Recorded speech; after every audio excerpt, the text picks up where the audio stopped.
Right breaking చూస్తున్నాం. Telangana commission ముందు నటుడు శివాజీ హాజరయ్యారు. ఇటీవల మహిళలపై శివాజీ అనుచిత వ్యాఖ్యలు చేశాడు. సామాన్లు కనిపించేలా డ్రెస్సులు వేసుకోవద్దని కాంట్రవర్సీ కామెంట్స్ చేశారు. శివాజీ వ్యాఖ్యలపై మహిళా లోకం భగ్గుమంది. శివాజీకి మహిళా కమిషన్ నోటీసులు ఇచ్చింది. దీంతో ఇవాళ మహిళా కమిషన్ ఎదుట శివాజీ హాజరయ్యారు. Ask them not to make any derogatory. Swami.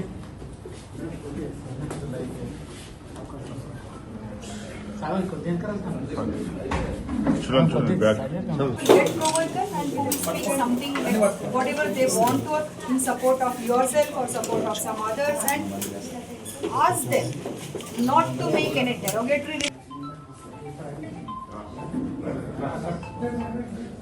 Swami. శివాజీకి మహిళా కమిషన్ ప్రశ్నలు సంధించింది. మహిళలపై మీరు చేసిన వ్యాఖ్యలు వారి గౌరవం, వ్యక్తిగత జీవితంపై ప్రభావం చూపుతున్నాయన్నారు. దీనికి మీరేమంటారని మహిళా కమిషన్ ప్రశ్నించింది. సినిమా నటుడిగా మీ వ్యాఖ్యలు సమాజంపై ప్రభావం చూపుతాయని, ఇది మీకు తెలిసే ఇలాంటి వ్యాఖ్యలు చేశారా అని ప్రశ్నించింది. మహిళల డ్రెస్సింగ్ ఆధారంగా వారి వ్యక్తిత్వాన్ని అంచనా వేయడం రాజ్యాంగ స్ఫూర్తికి విరుద్ధమని మహిళా కమిషన్ పేర్కొంది. Get provocative and speak something like whatever they want to in support of yourself or support of some others, and ask them not to make any derogatory. Right. Telangana మహిళా కమిషన్ ముందుకు నటుడు శివాజీ అయితే హాజరయ్యారు. దీనికి సంబంధించి మోర్ అప్డేట్స్ మా ప్రతినిధి సునీల్ అందిస్తారు. సునీల్, తెలుగు చలనచిత్ర పరిశ్రమలో తీవ్ర వివాదాస్పదంగా వ్యాఖ్యలు చేసినటువంటి నటుడు శివాజీ ఈరోజు తెలంగాణ మహిళా కమిషన్ ముందు విచారణకు హాజరయ్యారు. ఉదయం 11:30 ప్రాంతంలో బుద్ధభవనంలో ఉన్నటువంటి మహిళా కమిషన్ కార్యాలయం ముందు నేరుగా హాజరై తన వివరణ కూడా ఇచ్చే ప్రయత్నం చేస్తుంది. ప్రస్తుతం అయితే విచారణ అయితే కంటిన్యూ కొనసాగుతుంది. ఇటీవల కాలంలో ఒక సినిమా ఈవెంట్ లో అటు మహిళలను పై అనుచిత వ్యాఖ్యలు చేసినటువంటి శివాజీపై యావత్ తెలుగు రాష్ట్రాల్లో ఉన్నటువంటి మహిళా లోకం కావచ్చు, చాలా మంది ఈ తెలంగాణ రాష్ట్రానికి చెందినటువంటి మహిళా సంఘాల నేతలు కావచ్చు, మరోవైపు సినీ ఇండస్ట్రీ నేతలు ఉన్నటువంటి సభ్యులు కావచ్చు, నటీనటులు, బుల్లితెర నటులు కూడా శివాజీ వ్యాఖ్యలపై కూడా తీవ్ర అభ్యంతరాలు వ్యక్తం చేయడం జరిగింది. అయితే ఈ రోజు గతంలో చేసిన వ్యాఖ్యలపై శివాజీకి గతంలోనే అటు తెలంగాణ మహిళా కమిషన్ నోటీసులు కూడా సర్వ్ చేసింది. ఈ రోజు ఉదయం 11 గంటలకు తెలంగాణ మహిళా కమిషన్ ముందు హాజరు కావాలని నోటీసులు ఇచ్చిన నేపథ్యంలో నేరుగా విచారణకు హాజరై తన వివరణ ఇచ్చే ప్రయత్నం చేస్తున్నారు. ప్రస్తుతం అయితే విచారణ అయితే కంటిన్యూ కొనసాగుతుంది. దాదాపు అనేక ప్రశ్నలు కూడా మహిళా కమిషన్ శివాజీ దృష్టికి తీసుకురావడం జరిగింది. ముఖ్యంగా మహిళలపై మీరు చేసిన వ్యాఖ్యలు మహిళలను గౌరవం, వ్యక్తిగత జీవితం మీద ప్రభావితం చూపుతుందని మీకు తెలియదా? దీనికి సంబంధించిన దానిపై మీరు ఏమంటారంటూ కూడా ఆ మహిళా కమిషనర్ శివాజీని ప్రశ్నించింది. దీంతో పాటు ఒక నటుడిగా మీరు చేసిన వ్యాఖ్యలు సమాజంపై తీవ్ర ప్రభావం చూపుతుంది. ఇది తెలిసే చేశారా, తెలియకుండా చేశారా అనే ప్రశ్నలు కూడా శివాజీపై కూడా అడగడం జరిగింది. దీంతో పాటు మహిళల వస్త్రాధారణ ఆధారంగా వారి వ్యక్తిత్వాన్ని అంచనా వేయడం రాజ్యాంగ స్ఫూర్తికి విరుద్ధం అంటూ కూడా మహిళా కమిషనర్ ప్రశ్నించింది. మీరు చేసిన వ్యాఖ్యలు మహిళలను కించపరిచిందిగా భావించినట్లయితే మీరు దగ్గర ఏదైనా ఆధారాలు ఉన్నాయా అన్న దానిపై కూడా మహిళా కమిషనర్ శివాజీని ప్రశ్నించింది. మీ వ్యాఖ్యలు మహిళలపై దాడులు పెంచే విధంగా ఉన్నాయంటూ కూడా చాలా మంది మాకు ఫిర్యాదులు చేశారు, చాలా మంది ఫోన్లు కూడా వచ్చాయి, నేరుగా చేశారు, ప్రత్యక్షంగా పరోక్షంగా కూడా చాలా మంది మమ్మల్ని కాంటాక్ట్ అయ్యారు. కాబట్టి దీనికి సంబంధించిన దానిపై సమాధానం చెప్పాలంటూ కూడా శివాజీని మహిళా కమిషన్ ప్రశ్నించింది. అన్ని ప్రశ్నలు కూడా అతను సమాధానం చెప్పాడు. ముఖ్యంగా ఇప్పటికే తాను చేస్తున్న వ్యాఖ్యలను వెనక్కి తీసుకుంటున్నాను, తను బేషరతుగా మహిళలందరూ కూడా క్షమాపణ చెప్తున్నారు, మళ్ళీ ఇలాంటి జరగకుండా చూసుకుంటానంటూ కూడా మహిళా కమిషనర్ దృష్టికి శివాజీ తీసుకొచ్చినా కూడా సమాచారం తెలుస్తుంది. మరి కాసేపులో శివాజీ బయటకు వచ్చిన తర్వాత మరి ఏ విధంగా దీనిపై స్పందిస్తాడు? ఎందుకంటే ఇప్పటికే చాలా ప్లేసెస్ లో మహిళలు పై చేసినప్పుడు అనుచిత వ్యాఖ్యలపై చాలా చోట్ల అతనికి చుక్కెదురుతున్న నేపథ్యంలో ఇప్పుడు మహిళా కమిషన్ దృష్టికి తీసుకొచ్చిన నేపథ్యంలో దీనిపై శివాజీ ఏ విధంగా స్పందిస్తాడనేది కూడా చూడాల్సింది చెప్పవచ్చు. ప్రస్తుతం అయితే ఇంకా విచారణ కంటిన్యూ కొనసాగుతుంది. మరి కాసేపులోనే విచారణ కంప్లీట్ అయిన తర్వాత శివాజీ చేసినటువంటి మొదటిసారి తప్పు కాబట్టి మహిళా కమిషన్ కూడా మొదటగా హెచ్చరికలు జారీ చేస్తుంది. హెచ్చరికలు జారీ చేసిన తర్వాత మళ్ళీ ఇలాంటి రిపీట్ కాకుండా ఉండాలంటూ కూడా శివాజీని గట్టిగా హెచ్చరించడంలో కూడా సమాధానం తెలుస్తుంది. మరి కాసేపులో మహిళా కమిషన్ విచారణ తర్వాత మీడియా ముందుకు శివాజీ వచ్చిన తర్వాత మరి ఏ రకంగా స్పందిస్తాడు, మహిళా కమిషన్ అడిగిన అన్ని ప్రశ్నలకు తాను సమాధానం చెప్పాడా, మళ్ళీ ఇలాంటి జరగకుండా చూడడానికి ఏదన్నా చూస్తాడనేది కూడా మరొకసారి స్పష్టంగా మరి కాస్త క్లారిటీ కూడా వచ్చే అవకాశం ఉంది. ప్రస్తుతం అయితే విచారణ జరుగుతుంది. విచారణ కంప్లీట్ అయిన తర్వాత శివాజీ బయటకు వచ్చిన తర్వాత మాట్లాడే అవకాశం కూడా కనబడుతుందని చెప్పవచ్చు. Right, thank you Sunil.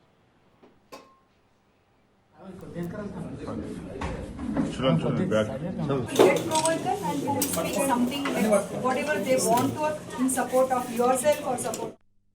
మహిళల డ్రెస్సింగ్ ను ఉద్దేశిస్తూ నటుడు శివాజీ చేసిన వ్యాఖ్యలపై జనసేన నాయకుడు సినీ నటుడు నాగబాబు స్పందించారు. ఈ మేరకు ఓ వీడియో రిలీజ్ చేశారు. మహిళల వస్త్రధారణ గురించి శివాజీ చేసిన వ్యాఖ్యలను నాగబాబు తప్పుపట్టారు. ఆడపిల్లల వస్త్రధారణ గురించి మాట్లాడే హక్కు ఎవరిచ్చారని ఆయన ప్రశ్నించారు. మగవాళ్ల క్రూరత్వం వల్ల ఆడపిల్లలు బలవుతున్నారు తప్ప వాళ్ళ వస్త్రధారణ వల్ల కాదన్నారు. ఆడపిల్లలు ఎలా ఉండాలో చెప్పడం క్రైమ్ అని, వారి గురించి మాట్లాడే సన్నాసులను సపోర్ట్ చేసే ఆడవాళ్లు పిచ్చోళ్లు అన్నారు. అందరికీ నమస్కారం. ఒక జనసేన కార్యకర్తగా కాదు, ఒక ప్రభుత్వానికి సంబంధించిన ఎమ్మెల్సీగా కాదు, లేకపోతే ఒక కుటుంబానికి సంబంధించిన వ్యక్తిగా కాదు, ఒక సినిమా మనిషిగా కాదు, ఒక మామూలు హ్యూమన్ బీయింగ్ గా నేను ఈ మాట మాట్లాడుతున్నాను. దీంట్లో ఎవరికైనా సరే వివాదాస్పదం చేయాలనుకుంటే అది మీ వ్యక్తిగత ఇష్టం. కానీ ఒక విషయం మాత్రం మీతో స్పష్టంగా చెప్పాలనుకుంటుంది ఏంటంటే, ఈ మధ్యకాలంలో ఆడపిల్లల వస్త్రధారణ మీద చాలా మంది కామెంట్స్ చేస్తున్నారు. ఓపెన్ గా మాట్లాడాలంటే ఈ మధ్యకాలంలో శివాజీ మాట్లాడాడు. Shivaji is not my target. ఒకవేళ ఎవరన్నా సరే శివాజీ నా టార్గెట్ అనుకుంటే అది మీ ఇష్టం. కానీ ఒక టైప్ ఆఫ్ మన సమాజంలో ఒక రకమైన రుగ్మత వెళుతుంది. అదేంటంటే మోరల్ పోలీసింగ్. ఎంత మిత్తులో బతుకుతున్నారంటే సామాన్య జనం చాలా మంది ఈ మేల్ చావనిస్టిక్ సొసైటీ, మగ అహంకారంతో ఉన్నటువంటి మన సమాజం, ఆడపిల్ల ఎలా ఉండాలి, ఆడపిల్ల వస్త్రధారణ ఎలా ఉండాలి, ఆడపిల్లలు ఎలా మాట్లాడాలి, ఆడపిల్లలు ఏం మాట్లాడాలి, ఏమి మాట్లాడకూడదు, దీని మీద ప్రతి ఒక్కడు, అతను పండితుడు కానించి పామరుడు దాకా ప్రతి ఒక్కడు ఆడపిల్ల ఎలా ఉండాలో మాట్లాడతారు. ఫస్ట్ పాయింట్, దీన్ని మోరల్ పోలీసింగ్ అంటారు. ఇది ఎగెనెస్ట్ కాన్స్టిట్యూషన్. ఒక ఆడపిల్ల ఇలాంటి వస్త్రధారణ చేసుకోకూడదు, ఒక ఆడపిల్ల ఇలాంటి వస్త్రధారణ చేసుకోవాలి అని చెప్పడానికి మీకేం హక్కు ఉంది, ఏ రైట్ ఉంది మీకు? అంటే మగవాడు కాబట్టి ఎవరి గురించి అని ఏదైనా స్వేచ్ఛగా మాట్లాడతారా? దురదృష్టం ఏంటంటే ఇలా మాట్లాడే మగవాళ్ళకు కూడా ఆడవాళ్ళ నుంచి ఒక రకమైన మద్దతు లభిస్తుంది. మనస్ఫూర్తిగా చెప్తున్నాను, ఖచ్చితంగా వాళ్ళ మనసులోంచి వచ్చింది కాదు. అందరి యాక్సెప్టెన్స్, భర్త ఏమనుకుంటాడో, ఆ చుట్టుపక్కల మగవాళ్ళు ఏమనుకుంటారో, ఇంకొక వ్యక్తులు ఏమనుకుంటారో అనే మాట్లాడే ఆడవాళ్ళే తప్ప ఎన్నరగా ప్రతి ఆడబిడ్డకి ఒక సెల్ఫ్ రెస్పెక్ట్ ఉంటుంది. ఎలాగో ఒక ఆడపిల్ల డ్రెస్ ఇలా ఉండాలని మనం అడుగుతాం, ఎలాగో ఒక ఆడపిల్ల ఈ డ్రెస్ వేసుకోవాలని చెప్తాం. ప్రపంచంలో ఫ్యాషన్ అనేక రకాలుగా మారుతుంటుంది, అది ఎలాగైనా ఉండొచ్చు. దయచేసి మన చెల్లెలు, మన తల్లి, మన చెల్లెలు అందరూ మనవాళ్లే, మన బిడ్డలే. ఆడపిల్ల కాబట్టి ఆ అమ్మాయి ఇలా ఉండాలని చెప్పారు. ముఖ్యమంత్రి రేవంత్ రెడ్డిని గెలిపించడం, ఓడించడం అనేది ప్రజలు చూసుకుంటారని, మొదట కేటీఆర్ చేసిన తప్పులను తెలుసుకోవాలని ఖైరతాబాద్ ఎమ్మెల్యే దానం నాగేందర్ సూచించారు. ముఖ్యమంత్రి స్థాయిలో ఉన్న వ్యక్తిని ఏకవచనంతో మాట్లాడడం కరెక్టేనా అని ప్రశ్నించారు. ముఖ్యమంత్రి పదవికి గౌరవం ఇవ్వాలని, అది మరచి విమర్శలు చేస్తే ప్రతి విమర్శలు కూడా ఎదుర్కోవాల్సి వస్తుందని దానం హెచ్చరించారు.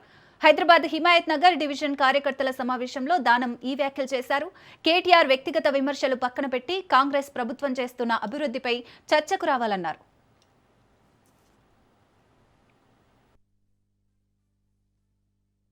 సార్, ఎన్నికలు ఇంకా రావడానికి టైం ఉంది. రేవంత్ రెడ్డిని ఓడగొట్టుడు, గెలిపించుడు కాదు. ముందు మనము మన జరిగినటువంటి తప్పులు తెలుసుకోవాలి. మరి ఏదో స్థామిత లేక మనం చేయకూడదు. ఎందుకంటే గురిగించ కింద ఉన్న మచ్చాక ఎవరు తెలియదు, అది ప్రాబ్లం ఉంది. అందుకనే ఇప్పుడే గాని ఒక స్థాయిలో ఉన్న వ్యక్తిని మనము తప్పుగా మాట్లాడితే ఆ స్థాయి ఉన్న వ్యక్తి కూడా కిందికి వచ్చి మాట్లాడాల్సి వస్తుంది. అందుకనే వీళ్ళే కదా మరి ముఖ్యమంత్రిని ఏకవచనంతో సంబోధించడము, నోటికి వచ్చినట్టు మాట్లాడడం, ఎవరైనా కానీ ఒక స్థాయిలో ఉన్న వ్యక్తికి మర్యాద ఇవ్వడం అనేది అది ప్రజాస్వామ్యంలో అది మన బాధ్యత. అలా కాకుండా వ్యక్తిగతంగా విమర్శించడం వల్లనే ఇవన్నీ వస్తున్నాయి. కాబట్టి రాజకీయంగా మీరు చేయొచ్చు. ఆయన కూడా, ముఖ్యమంత్రి కూడా ఛాలెంజ్ చేస్తున్నాడు.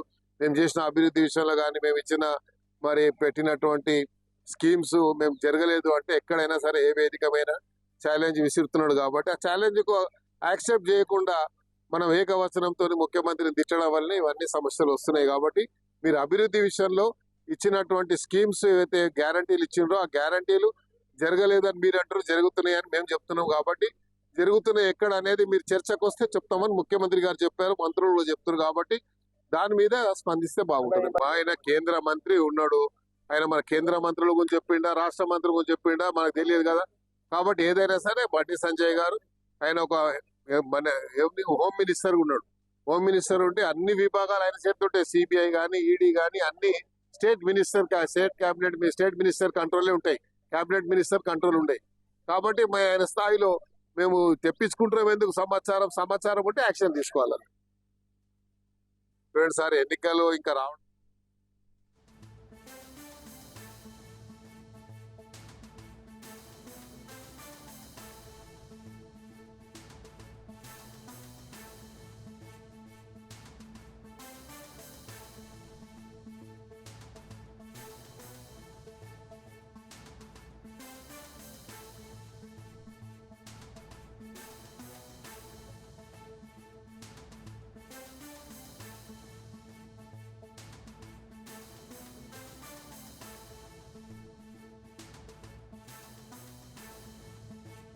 ఊరికి సేవ చేద్దామని పోటీ చేశారా?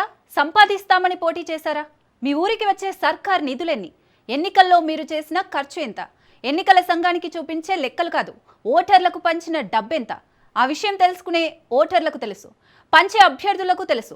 ఊర్లో తక్కువలో తక్కువ 3 అభ్యర్థులు పోటీలో ఉన్న ఆ పంచాయతీలో ఓట్ల పండగే అనేది గ్రామాల్లో నిన్నటి వరకు చూసిన తెర వెనుక నిజం. కొన్ని ఊర్లలో ఓటుకు 500తో మొదలైన కొనుగోళ్లు కొన్ని మేజర్ పంచాయతీలకు వచ్చేసరికి 5,000 పలికింది అనేది ఇచ్చిన వాళ్లకు తీసుకున్న వాళ్లకు తెలుసు.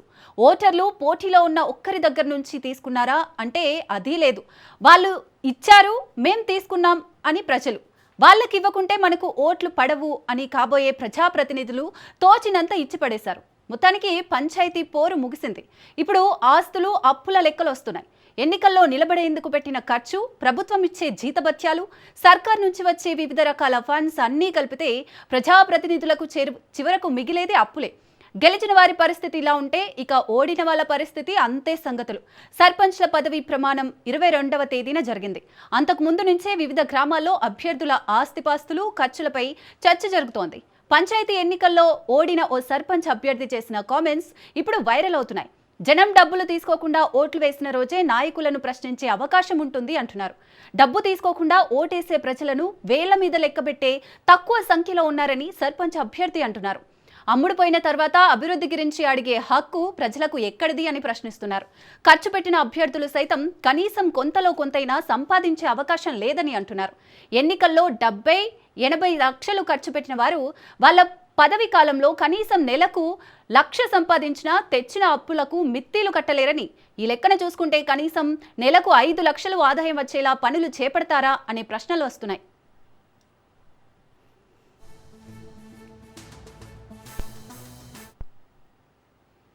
రైట్, ఇక ఇదే విషయానికి సంబంధించి మరిన్ని డీటెయిల్స్ మా ఇన్పుట్ ఎడిటర్ శ్రీకాంత్ అందిస్తారు. Srikanth, over to you. Siri, good afternoon. So అంటే జనరల్గా అయితే గెలిచిన అభ్యర్థుల పేరు ప్రచారంలో ఉంటుంది, గెలిచిన అభ్యర్థులు ట్రెండింగ్లో ఉంటారు. బట్ అనూహ్యంగా ఓడిపోయిన అభ్యర్థి ఈరోజు సోషల్ మీడియాలో వైరల్ అవుతున్నారు. ఎస్, నాగర్ కర్నూల్ జిల్లా, ఉమ్మడి మహబూబ్ నగర్ నాగర్ కర్నూల్ జిల్లాకు చెందినటువంటి ఓటమి పాలైనటువంటి బీఆర్ఎస్ పార్టీ నుండి ఓటమి పాలైనటువంటి లావణ్య అనేటువంటి సర్పంచ్ అభ్యర్థి చేసినటువంటి కామెంట్లు రాజకీయాలనే కాదు, పూర్తిగా ఓటర్లను, యువతను కూడా క్వశ్చన్ మార్క్లో పడేస్తోంది. అంటే మీరు పెట్టేటువంటి ఖర్చు ₹1,00,00,000 ఖర్చు పెడితే నెలకు 5 లక్షలు రికవర్ కావాలంటే how it's possible?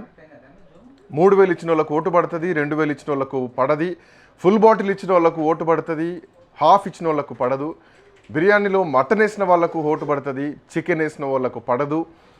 And more over ఏంటంటే అన్నిటికన్నా బీటెక్లు, ఎంటెక్లు చేసినటువంటి వాళ్ళు కూడా ₹2,000 ఇచ్చి ఫుల్ బాటిల్ ఇస్తే వాళ్ళు ఓట్లు వేస్తున్నారు. ఇంత దౌర్భాగ్యమైనటువంటి పరిస్థితి. చదువుకున్న వాళ్ళే ఓట్లను ఇట్లా అమ్ముకుంటే ఇక నాయకుల్ని ప్రశ్నించే హక్కు మీకు ఎక్కడిది? నాయకుల్ని నిలదీసే హక్కు మీకు అసలు ముమ్మాటికి లేదు. ఒకవేళ నిలదీస్తే కనుక ఖచ్చితంగా అది తప్పే అంటూ ఆమె చేసినటువంటి కామెంట్స్ చాలా ప్రశ్నల్ని రేకెత్తిస్తున్నాయి. అండ్ మోర్ ఓవర్ ఇవి జరిగిన ఎన్నికలు కాదు, ఇది ఒక బిజినెస్ జరిగింది, ఒక వ్యాపారం జరిగింది. సో మీ ఓటును మీరు అమ్ముకున్నారు, మీరు క్వశ్చన్ చేసే హక్కు లేదు అని చెప్పేసి లావణ్య గారు చేసినటువంటి కామెంట్స్ పైన లావణ్య గారిని రాజ్ న్యూస్ ఈరోజు లైవ్లోకి తీసుకొచ్చింది. లావణ్య గారు నమస్తే. నమస్తే సార్. మీరు చేసిన కామెంట్స్ చాలా వైరల్ అవుతున్నాయి. సో ఉదయం నుంచి కూడా మీ మాటలు చాలా చెంపపెట్టులా ఉన్నాయి. జనరల్గా అయితే ఆ కట్టెతోనో ఇంకా దేనితోనో బెత్తాలతో కొట్టాల్సినటువంటి అవసరం లేదు. మాటలతో ఓటర్లను కొట్టే పరిస్థితి మీ మాటల్లో కనిపిస్తోంది. ఏం జరిగింది? ఎందుకు మీరు ఇట్లాంటి కామెంట్స్ చేయాల్సి వచ్చింది? మీ గ్రామ పంచాయతీలో మీ ఓటమికి కారణాలు ఏంటి? అంటే ఒక్క మీరనే కాదు, మీ త్రూ చాలామందిని మనం మాట్లాడవచ్చు. ఏం జరిగింది? వాస్తవ పరిస్థితి ఏంటి? ఎందుకు ఇట్లా రియాక్ట్ కావాల్సి వచ్చింది లావణ్య గారు? వాస్తవానికైతే నాకు ఎలక్షన్స్ కొత్త సార్. ఇది నేను ఫస్ట్ టైం అటెంప్ట్ చేశాను. రాజకీయాలు కూడా కొత్త అనొచ్చు. మామూలుగా అంటే చదువులేని వాళ్ళు ఓటుకు డబ్బులు తీసుకున్నారనుకోండి, ఒక మీనింగ్ ఉంది. వాళ్ళకి తెలియక తీసుకుంటున్నారనుకోవచ్చు. వృద్ధులు తీసుకున్నారంటే వాళ్ళ అవసరాన్ని బట్టి, అది గ్రామీణ ఎలక్షన్స్ కాబట్టి వాళ్ళ అవసరానికి దేనికో తీసుకుంటున్నారనుకోవచ్చు. కానీ ఇప్పటికీ నేను చెప్తున్నాను, నాకు బాధ అనిపించిన విషయం ఏంటంటే, హైదరాబాద్లో ఉండే వాళ్ళందరూ బీటెక్లు చేసిన వాళ్ళు, పీజీలు చేసిన వాళ్ళు, గవర్నమెంట్ ఎంప్లాయీస్, కొంతమంది సాఫ్ట్వేర్ ఎంప్లాయీస్, వీళ్ళందరూ ఏంటంటే ఒక ఫంక్షన్ హాల్లో ఒక పార్టీ పెడితే అట్లీస్ట్ ఇన్విటేషన్ కూడా లేకుండా, అంటే మనం ఒక ఫంక్షన్కి పిలిస్తే 1-2 సార్లు పిలిస్తే కానీ పోము. అదే రాజకీయ నాయకుడు ఎన్నో చేస్తున్నాడన్న ఇన్ఫర్మేషన్ తెలుసుకొని పోయి మరీ డబ్బులు తీసుకొని తాగి ఓటేశారు. ఇది వాస్తవం. ఇదైతే 200% నిజం సార్. నేను దీనికి కట్టుబడి ఉంటాను కూడా. అంటే ఎందుకు అంటే మీరన్న మాట చాలా వాస్తవాలు ఉన్నాయి. ఇది ఎవరికి వాళ్ళు ప్రశ్నించుకుంటేనే సమాధానం వాళ్ళకు వస్తుంది. ఎందుకంటే గతంలో ఎమ్మెల్సీ ఎన్నికలు జరిగినటువంటి సందర్భంలో కూడా మధ్యాహ్నం 12 గంటల వరకు పెద్దగా పోలింగ్ పర్సెంటేజ్ పెరగలేదు. ఆ తర్వాత పోలింగ్ పర్సెంటేజ్ పూర్తిగా ఒక్కసారిగా పెరిగిపోయింది. ఎక్కడెక్కడో హైదరాబాద్లో ఉన్న యువత మొత్తం కూడా వాళ్ళ ప్రాంతాలకు వచ్చి ఓటు హక్కును వినియోగించుకున్నారు. అక్కడ ఓటుకు 5,000 ఇచ్చారు, 10,000 ఇచ్చారు అన్నటువంటి వార్తలు కూడా వినిపించాయి. కరెక్ట్, మీరు అన్న మాటను నేను ఏకీభవిస్తున్నాను, ఏకీభవించాల్సిందే. యువత ఉద్యోగాల కోసం నిలదీసే పరిస్థితి నుంచి ఓట్ల కోసం డబ్బులు అడుక్కునే పరిస్థితికి, వాటికి కూడా నిలదీసేటువంటి పరిస్థితులు వచ్చాయి. అవును సార్, నిజంగా వచ్చాయి. వాస్తవం కాడికి నేను ఇప్పటికీ చెప్తాను, రాజకీయ నాయకుల కన్నా ఎక్కువ తప్పు యువతది ఉంది.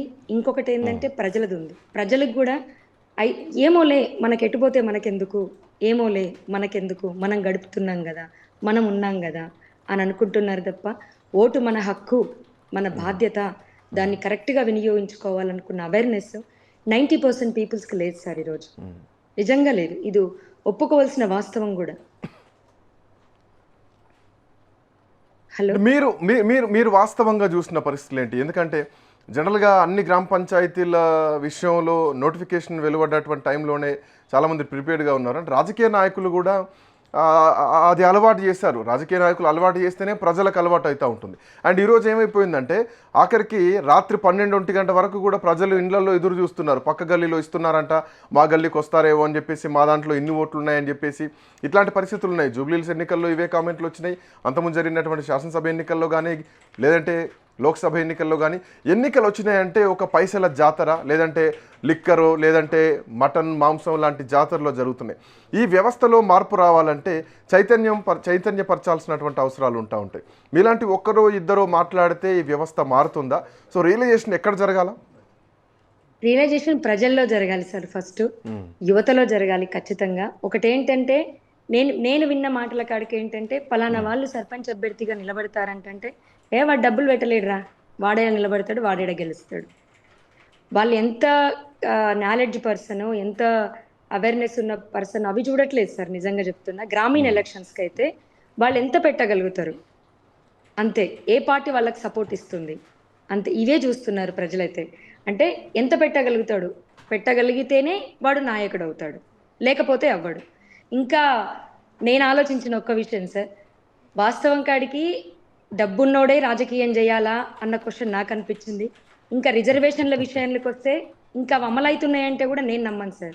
ఇప్పుడు మహిళా రిజర్వేషన్ వస్తే వెనకాలల్లా వాళ్ళ భర్తలో, వాళ్ళ కుటుంబ సభ్యులో ఉండి చేస్తారు, మొత్తం వాళ్ళే రాజకీయం చేస్తారు. మహిళా రిజర్వేషన్ అనేదే వేస్ట్ ఏమో అనిపిస్తుంది ఒక్కొక్కసారి నాకు. వాస్తవం కాడికి వేస్ట్ ఏమో అనిపిస్తుంది.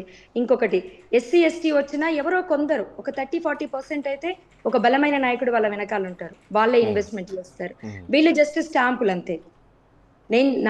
నాకున్న జ్ఞానం కాడికైతే వీళ్ళు జస్ట్ స్టాంపులు.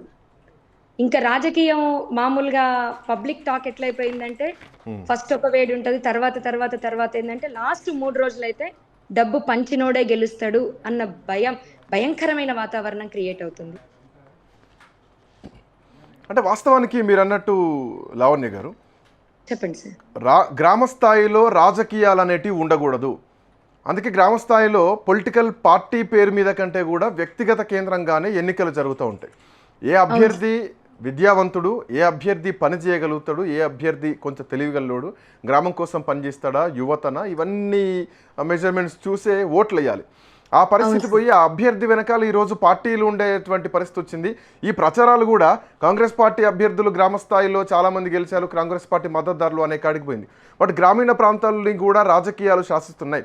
ఆ వాతావరణం నుంచి కూడా బయటికి రావాలంటే అయ్యేటువంటి పనేనా? కాదు సార్. ఒక ముఖ్యమంత్రి స్థాయి వ్యక్తే నా పార్టీ అభ్యర్థులు ఇంతమంది గెలిచిర్రు అని చెప్పుకున్నప్పుడు ఇంకెక్కడ అమలు ఉంది సార్? గ్రామీణ స్థాయిలో పార్టీలకు సంబంధం లేదనేది ఎక్కడ ఉంది? మన అపోజిట్ ముఖ్యమంత్రి గారే వచ్చేసి ఇంతమంది మా వాళ్ళు గెలిచిరని చెప్పుకుంటున్నప్పుడు ఇంకెక్కడుంది? నిజంగా ఎక్కడుంది? ఒక్కసారి ఆలోచించండి, ఇంకెక్కడ ఉంది? వాళ్ళే చెప్తున్నారు మా అభ్యర్థులు ఇంతమంది గెలిచారు, ఇంతమంది మొలకెత్తుకొచ్చారు, మీ దమ్ముంటే ఏం చెయ్యండి, ఇది చేయండి, అది చేయండి అని మాట్లాడుతున్నప్పుడు ఆ స్థాయి వ్యక్తులే అనుకున్నప్పుడు సామాన్య ప్రజలకు ఏమర్థమవుతుంది? గ్రామీణ ఎలక్షన్లకి పార్టీలతోటి సంబంధం లేదన్న విషయం ఏమర్థమవుతుంది వాళ్ళకి? వాళ్ళ ప్రెస్ మీట్ లో వాళ్ళే చెప్పుకుంటున్నారు కదా సార్, వాళ్ళే స్వయంగా చెప్తున్నారు. రిజర్వేషన్లు మా పార్టీకి అనుకూలంగా ఇస్తామని చెప్తున్నప్పుడు నాకు నవ్వొచ్చింది నిజంగా. అనుకూలంగా సర్పంచ్ ఎలక్షన్లు కానీ జెడ్పీటీసీ కానీ రిజర్వేషన్లు మేము మా పార్టీకి అంటే 42% రిజర్వేషన్లు మా పార్టీలో ఇస్తాము అంటే నాకు అనిపించింది. ఇంకేం చెప్తాను సార్? ఒక్కసారి ఆలోచించండి మీరే. ఎనీవే, అంటే ఫైనల్గా ఒకటి లావణ్య గారు, మీరు ఓడిపోయినా కానీ ఓటమిలోంచి వచ్చినటువంటి భావోద్వేగంతో మాట్లాడినా కానీ మీ మాటలు మాత్రం మీ నైతిక గెలుపును ప్రదర్శిస్తున్నాయని చెప్పడంలో ఎట్లాంటి సందేహం లేదు. సో ఆ ప్రజల్లో మార్పు రావడానికి మీ మాటలు బహుశా ముందు తరాలకు, ఈ యువతకు కూడా ఉపయోగపడాలనే మనస్ఫూర్తిగా కోరుకుంటున్నాం. బట్ మీ గొంతు మాత్రం ఆపకుండా ఈ యువతను ప్రశ్నిస్తూ ఎంతో కొంత ఈ మార్పులో మీరు కూడా భాగం అవ్వాలన్నదే పాయింట్. ఒక్కటైతే చెప్తాను సార్, దేశం మారుతుందో లేదో నాకు తెలియదు, రాష్ట్రం మారుతుందో లేదో నాకు తెలియదు, కానీ నా ఊరైతే ఖచ్చితంగా మారుతుంది సార్. ఖచ్చితంగా నా ఊరిని మారుస్తాను. ఓటు 1 రూపాయి లేకుండా, 1 కోట్ల సీసా లేకుండా కరెక్ట్గా రాజ్యాంగం రూపొందించిన విధానంగా నా ఊర్లో ఎలక్షన్స్ అమలు అవుతాయి సార్. ఖచ్చితంగా అవుతాయి. ఇంకొక 2 గ్రామం అన్నారు కదా? అవును సార్. రైట్, డెఫినెట్లీ ఆ రోజు రావాలనే కోరుకుందాం. ఆ రోజు వచ్చిన రోజు మీతో ప్రత్యేకమైనటువంటి ఇంటర్వ్యూ కూడా తీసుకుంటున్నాను. 1 రూపాయి కూడా ఖర్చు కాకుండా చారుగొండ అనేటువంటి గ్రామంలో నాగర్ కర్నూలు జిల్లాలో ఎన్నికలు జరగాలి. ఒక్క నాగర్ కర్నూలు, ఒక చారుగొండే కాదు, అసలు డబ్బులు తీసుకోకుండా ఎన్నికలు జరిగితే బహుశా అట్లాంటి వ్యవస్థ, అట్లాంటి ప్రజాస్వామ్యం దేశంలో రావాలనే కోరుకుందాం. Thank you so much Lavanya గారు, thanks for joining. Thank you sir. Yeah, so ఇది లావణ్య గారు చేసినటువంటి కామెంట్స్. ఆమె బీఆర్ఎస్ పార్టీ తరఫున బీఆర్ఎస్ పార్టీ అభ్యర్థిగా భరోసాతో పోటీ చేసినా కానీ అక్కడ కాంగ్రెస్ పార్టీ బలపరిచినటువంటి అభ్యర్థి గెలిచిన తర్వాత మందు, మద్యానికి, లేదంటే బిర్యానీలకు లొంగిపోయి డబ్బులు తీసుకొని ఓట్లు వేసేటువంటి వ్యవస్థ ఉంది. పనిచేసే వాళ్ళను గుర్తించాలి, ప్రజలకు పనికొచ్చే వాళ్ళను గుర్తించాలి, ఈ వ్యవస్థ మారాలి, డబ్బులకు ఓట్లను అమ్ముకోకూడదు అని వాళ్ళే కాదు అందరం చెప్పాల్సినటువంటి మాట. Anyway, that's all for now. Thank you Siri.